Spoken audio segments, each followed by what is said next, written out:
Recalling events that took place during the first loop, I remember being hesitant to leave Timber Hearth. This beautiful planet, home to my friends and fellow astronauts, filled with forests and geyser mountains, had become a comfortable spot for me. I would interact with my fellow Hearthians and scout around, following any trail that interested me. It felt special, and I was content exploring just my home planet. Still, relaxing around the campfire, I couldn't help but wonder, what sort of mysteries await me in these planets that happen to circle around mine? Nervous but filled with curiosity, I entered my ship and started the engine. Eager to learn more about this solar system I was so lucky to be a part of. After a couple of harsh landings and reckless crashing, I finally noticed the sun was changing colors, just like it was depicted in the museum exhibit, and then it exploded in a supernova.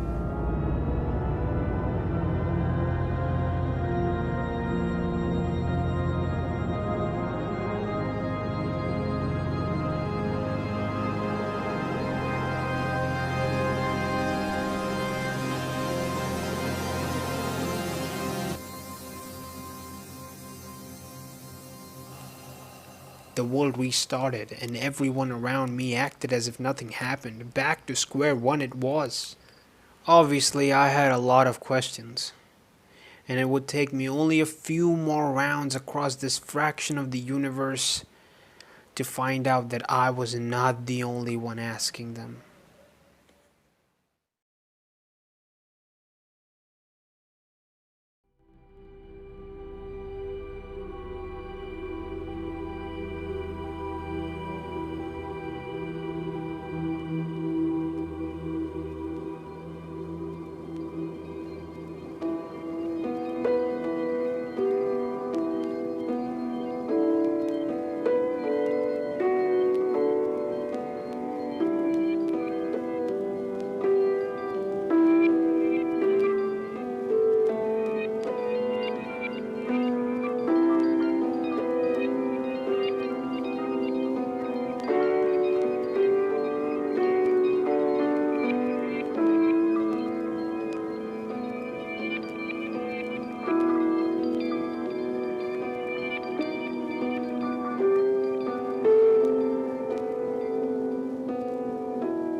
The night sky shows a vivid image.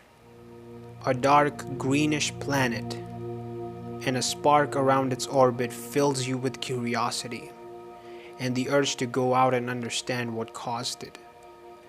This planet is called Giant's Deep, home to cyclones that will throw you out of its atmosphere and then bring you back just a few moments later. It is also a relaxing spot for our fellow astronaut Gabbro, who is also stuck in a 22-minute time loop, witnessing the sun explode again and again. It has something to do with that Nomai statue, an ancient relic left behind by a different species thousands of years ago. They were from a different part of the universe, but something attracted them to our solar system. It was a signal, in shape of an eye, older than the universe itself. They called it the Eye of the Universe.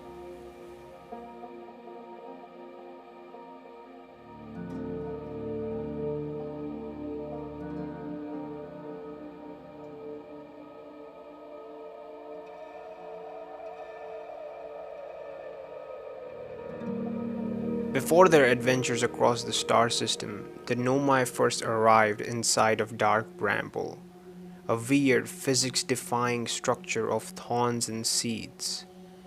There used to be a different planet in its place, featuring a frozen environment, the remnants of which are still attached to the bramble. Here we are witnessing this crazy phenomenon where from the outside the size and dimensions of the surface are quite comprehensible, but entering it changes all of those predefined notions.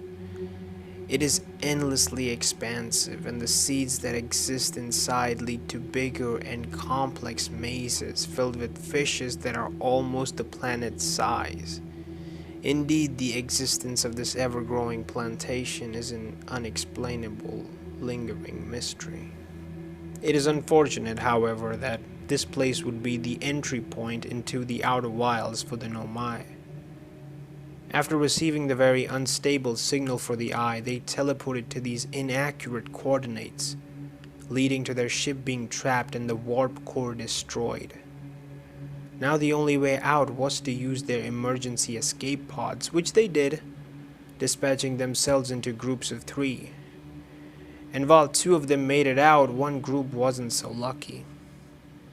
The lack of oxygen and problems navigating this enormous maze caused the Nomai on board escape pod number 3 to pass away, including Escall, the vessel's captain. The remaining members survived, with each pod landing on a different planet, namely Brittle Hollow and Ember Twin. Then they would settle down, transforming these strange planets into individual, livable homes.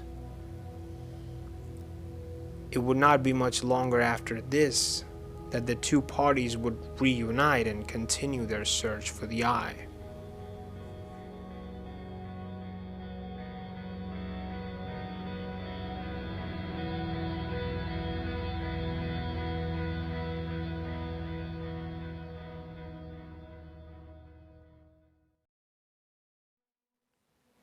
While the Eye was an intriguing spectacle in its own right, something else was also developing. It could be described as an illusion, a mirage, somehow non-existent but still ever-present. Of course, I'm talking about the elusive quantum moon. When it leaves your peripheral vision, it disappears, magically teleporting someplace else. There's a very popular interpretation of quantum physics where if an object exists in many locations and it is hard to pinpoint with certainty its actual position, we say that hypothetically the object is present at all possible places. Something similar is at play here, and the only way we narrow it down to a single entity is through conscious observation. To help us with that, we have our trusty scout that can take pictures while floating in space, and that's how you land on this enigmatic planet. Of course, contextual knowledge of physics is not required. There are a handful of hints left behind by the Nomai, scattered across different planets that guide you to land and navigate this ever-shifting surface. Those clues also tell you about a 6th location that the moon visits, along with information on how to get there. This location is the eye of the universe, and the quantum moon is the actual satellite of the eye. Also, due to the entanglement theory, a quantum object is sharing its attributes with another, as long as they are linked together. Which is why, depending on where the moon is, it replicates the appearance of the planet nearest to it. The 6th location is also where you will find Solanum, a Nomai who is dead in all the other 5 locations, but her consciousness perhaps still lingers here. Come to think of it, that's not so different from ours. After each 22-minute time loop, it is not clear whether our protagonist goes back in time through preserved memory or physically.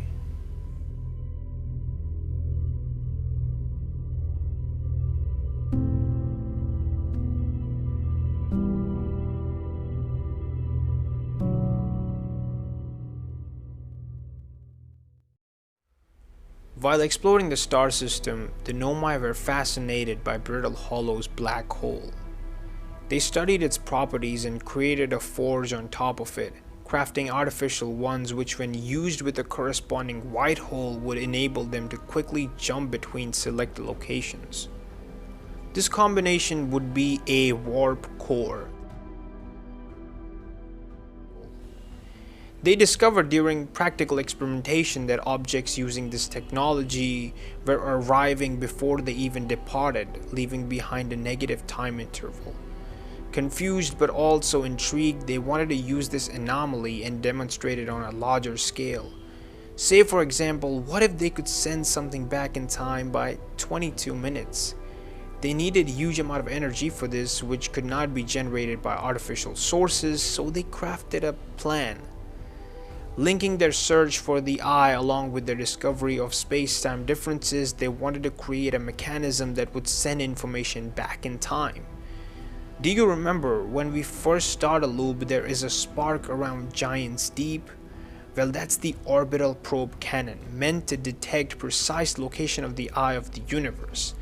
In normal circumstances, this search would take a long time, and it still does, but in order to make it just a bit more comparatively faster, we need to give the cannon infinite tries.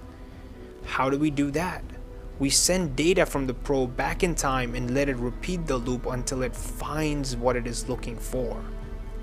At the start of each loop, the cannon fires in a different direction, which means just like Gabbro and the protagonist, it has access to its preserved memories.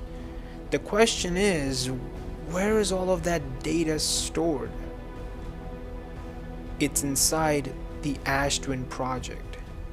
The Nomai were using statues that would store information and keep it in their database, safely hidden and sealed in a facility that was powered by an advanced warp core. But the energy source required to activate it, well, it is the sun. The only way all of this complex scientific jumble of a technology can work is if the sun explodes in a supernova, releasing enough power to start the project. The Nomai wanted that to happen on their own terms, creating a sun station for the exact same purpose, but landing there and exploring the place in what is a breathtaking visual spectacle.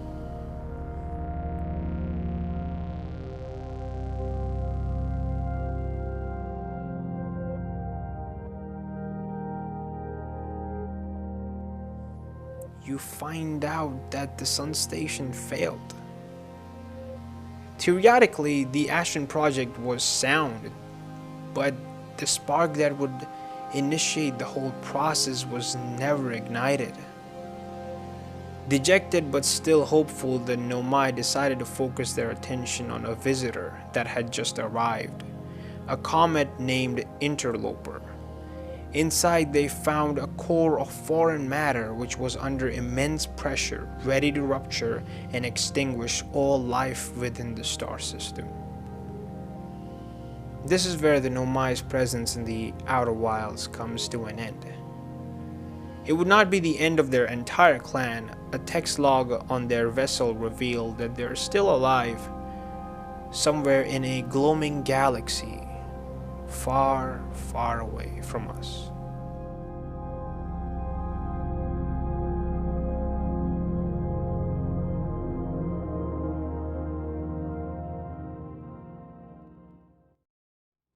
Thousands of years later, the sun has reached the end of its natural life cycle, along with the rest of the universe, resulting in a supernova that activates the dormant Ash Twin project. The statues were designed to work if the project failed or in the event that it succeeded.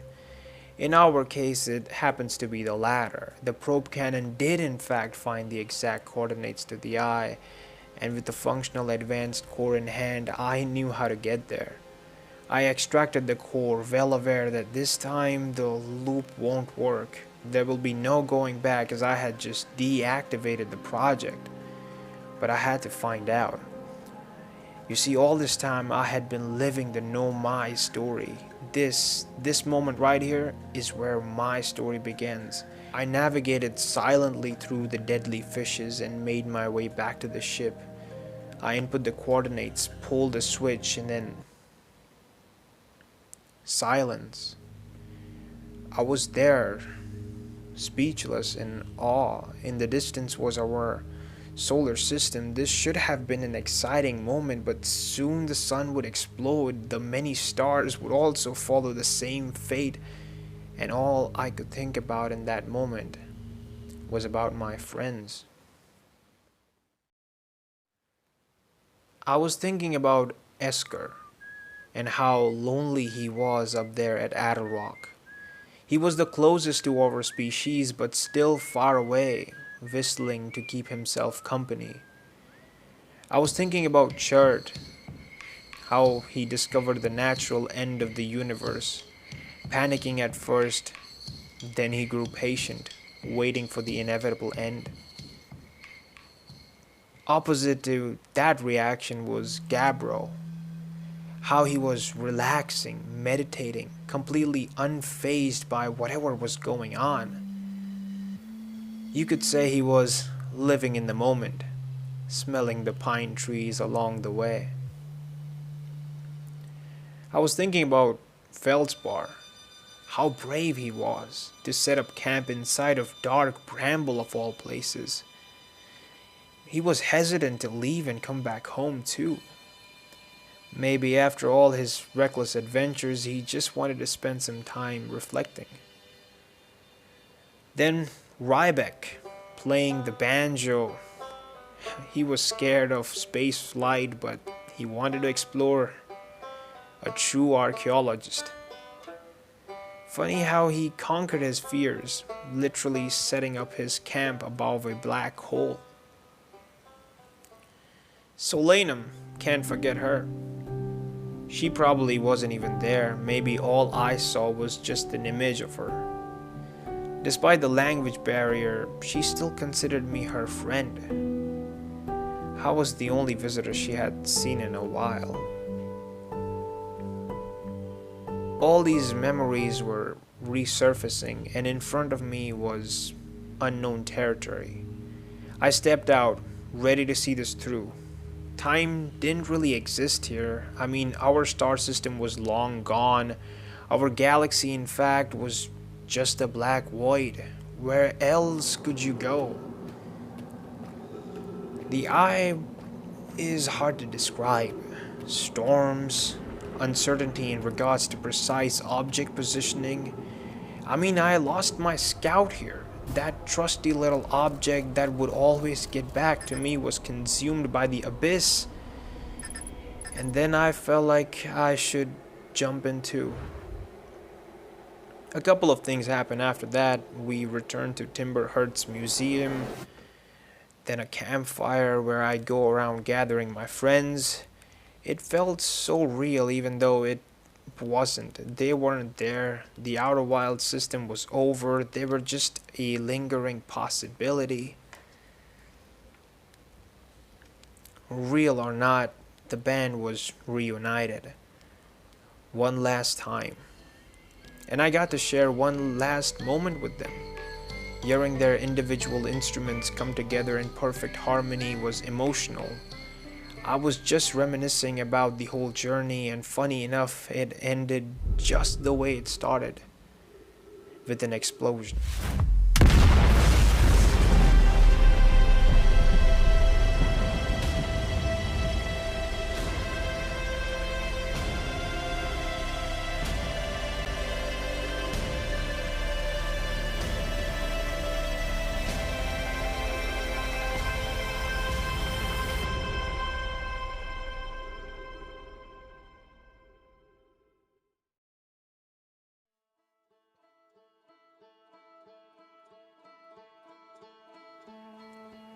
I think the Eye was a conscious preserver.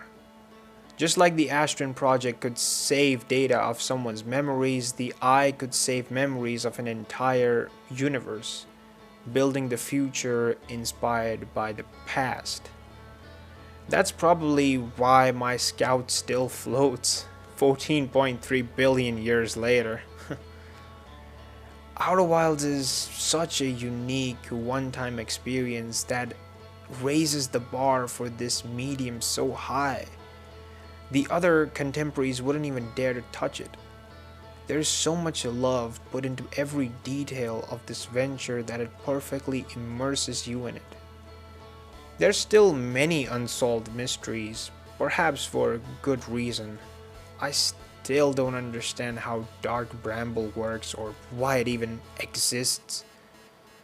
But in the context of space, anything is possible. We have barely scratched the surface of what's there to discover in our own solar system, so the possibility of a planet possessing weird gravitational attraction towards sand is not so out of the question. Earth itself is a miracle, because as far as we can tell, no other place has life. So, cherish it. Cherish your existence. Make some friends. Be curious. Learn something new. Create something marvelous. And do a good deed or two before our own individual supernovas.